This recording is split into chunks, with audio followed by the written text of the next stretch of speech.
perintah Allah bagi kita untuk bergembira atas Nabi Muhammad. Sebagaimana Allah firmankan dalam Al-Quran, "Qul bi fadlillah wa bi rahmatihi fabidzalika falyafrahu huwa khairun mimma yajma'un." Allah berfirman dalam Al-Quran, katakan wahai Muhammad, dengan anugerah dan rahmat Allah hendaknya engkau bergembira. Saudara, kita diperintahkan untuk gembira dengan rahmat Allah. Apa yang dimaksud dengan rahmat Allah? Allah sendiri yang menjelaskan dalam ayat lain. Faqala ta'ala wa ma arsalnaka illa rahmatan. Allah katakan Nabi adalah rahmat. Sedangkan Allah perintahkan kita untuk bergembira terhadap rahmat. Artinya apa? Berarti Allah perintahkan kita untuk gembira terhadap Nabi.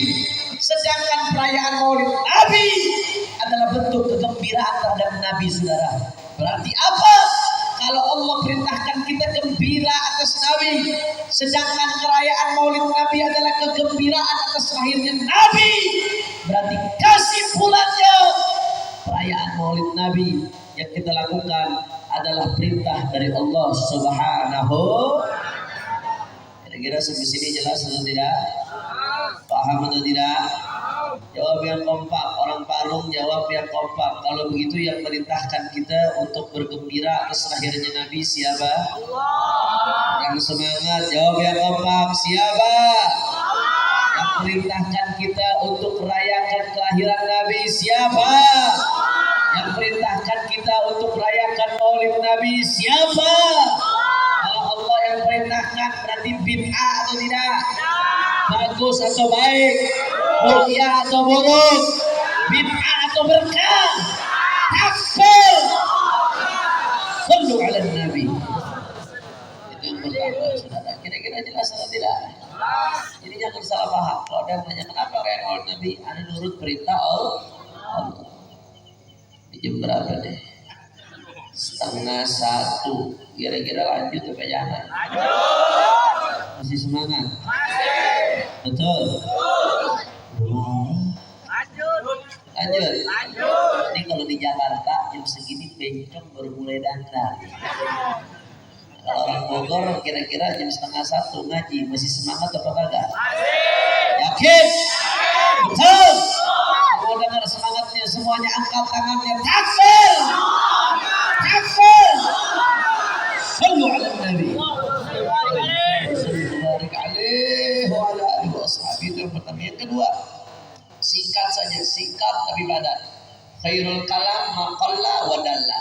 Sebaik-baiknya pembicaraan yang sedikit tapi padat, saudara. Sedikit tapi padat bermanfaat. Yang kedua, kenapa kita merayakan Maulid Nabi? Karena di momen-momen Maulid lah di situ diceritakan sejarahnya Nabi Muhammad. Jadi kalau disebut nama Nabi Muhammad yang salawat dikit nih. Kata Buya Syed Muhammad bin Al-Maliki, salawat itu gampang, pahalanya gede, tapi cuma orang pilihan Allah yang kalau disebutin nama Nabi lisannya tergerak untuk salawat kepada Nabi Muhammad. Oh, saya barek kali biasain lisan itu biar getrom kalau disebut nama Nabi, biar gatel. Makin rajin tergerak lisanmu ketika mendengar nama Nabi Muhammad sallallahu alaihi wasallam, berarti semakin kuat bahwasanya kau dipilih oleh Allah untuk bersalawat kepada kekasihnya Sayyidina Muhammad sallallahu alaihi wasallam. Saudara, kenapa kita merayakan Maulid Nabi yang kedua? Karena di momen-momen perayaan Maulid Nabi, disinilah disebutkan sirah Nabi Muhammad. Disinilah diceritakan bagaimana sifatnya Nabi Muhammad. Disinilah diceritakan bagaimana kemuliaan Nabi Muhammad. Disinilah diceritakan bagaimana syama'il daripada Nabi Muhammad. Disinilah diceritakan bagaimana dakwahnya Nabi Muhammad. Di sini diceritakan bagaimana amar ma'rufnya Nabi Muhammad. Diceritakan bagaimana nahi munkarnya Nabi Muhammad. Disebutkan bagaimana jihadnya Nabi Muhammad. Dan di sini diceritakan bagaimana perjuangannya Nabi Muhammad serta keluarga Nabi Muhammad, dan juga tidak lupa pula sahabat baginda Nabi besar Muhammad.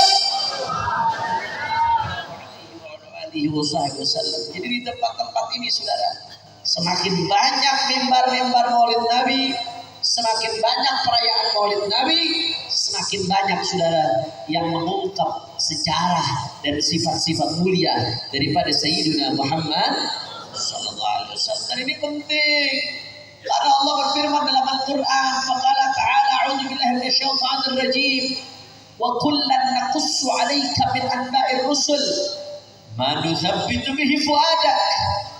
Kata Allah dalam Al-Qur'an, Pak Bu, di Al-Quran kan diceritakan kisah-kisah Rasul. Padahal Al-Quran diturunkan kepada baginda Nabi besar Muhammad sallallahu alaihi wasallam. Tapi di Al-Quran diceritakan kisah Nabi Allah Ibrahim dengan perjuangannya melawan Raja Namrud.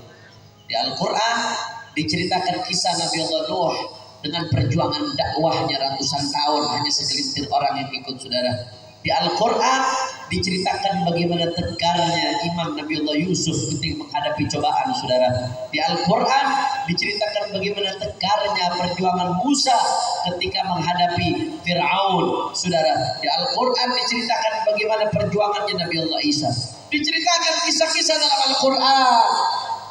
Allah katakan wa kullan naqussu 'alaika min anba'il rusul ma nuthabbitu bihi fuadak. Kata Allah, dan semua kisah-kisah Rasul yang kami ceritakan di Al-Quran itu gak lain dan gak bukan adalah manuthabbitu bihi fuadak, kisah-kisah yang menegarkan hatimu, menguatkan hatimu, memantapkan hatimu, kisah-kisah yang memantapkan hatimu wahai Muhammad. Saudara, padahal saya mau tanya, imannya Rasulullah sempurna atau tidak? Sempurna saudara. Siapa yang meyakini iman Rasulullah tidak sempurna, berarti iman dia yang bermasalah saudara. Rasulullah imannya sempurna, hatinya udah tegar, nggak perlu lagi hati Rasulullah dimantapkan saudara, udah tegar. Iman yang paling sempurna imannya Rasulullah sallallahu alaihi wasallam saudara. Jangankan sekelas Rasulullah, mantunya saja, khalifahnya yang keempat, sepupunya, pintu kotak ilmunya Sayyidina Ali bin Abi Thalib karramallahu wajhah itu pernah mengatakan lau kushifal ghita mazdadtu yaqinan. Kata Sayyidina Ali bin Abi Thalib nih, andai tabir dibuka, aku ngelihat alam malaikat, andai tabir dibuka, aku ngelihat alam gaib, ngelihat alam malaikat, ngelihat semuanya, andai itu dibuka mazdadtu yaqinan, maka keyakinanku gak bakal bertambah kepada Allah. Kenapa? Karena udah full. Ibarat kelas kau udah penuh, mau dituang bagaimana lagi, gak bakal nambah isinya saudara, tumpah full. Itu imannya Sayyidina Ali bin Abi Thalib saudara. Maka bagaimana dengan imannya baginda Nabi Muhammad sallallahu alaihi wasallam. Tapi meski demikian Allah mengatakan kisah-kisah Nabi yang aku kisahkan dalam Al-Quran adalah manuthabbitu bihi fuadak, kisah-kisah yang menegarkan hatimu. Kenapa? Kata Abu Yasin Muhammad bin Ali Al-Maliki, sebetulnya bukan Rasulullah yang butuh dikuatkan hatinya, tapi kita saudara. Kalau Nabi saja disampaikan seperti itu oleh Allah dengan kita, dengan kisah-kisah Nabi, bagaimana dengan kita saudara? Kita lebih butuh lagi kisahnya Rasulullah buat mantapin hati kita. Kita yang banyak dosa, jauh amalnya dari amalan ahli sorga, sholat jamaah ogah-ogahan, apalagi tahajud saudara. Begitu hadir Maulid Nabi, dengar riwayat Rasulullah sallallahu alaihi wasallam sholat sampai kakinya bengkak, sampai kakinya bengkak Rasulullah sholat. Ini Rasulullah yang udah dijamin masuk surga. Bahkan surga nggak akan dibuka pintunya sebelum dimasuki oleh Sayyidina Muhammad sallallahu alaihi wasallam. Pintu surga nggak bakal dibuka sebelum dimasuki Sayyidina Muhammad saudara. Orang yang paling tinggi makomnya Sayyidul Auliya, Sayyidul Anbiya, Sayyidul Rasul, tapi sholat sampai kakinya bengkak. Padahal Rasulullah udah tinggi makomnya. Begitu ditanya kenapa kau seperti itu Rasulullah, falakun abdan syakura, tidaklah aku menjadi orang yang bersyukur, hamba yang bersyukur, kata Rasulullah.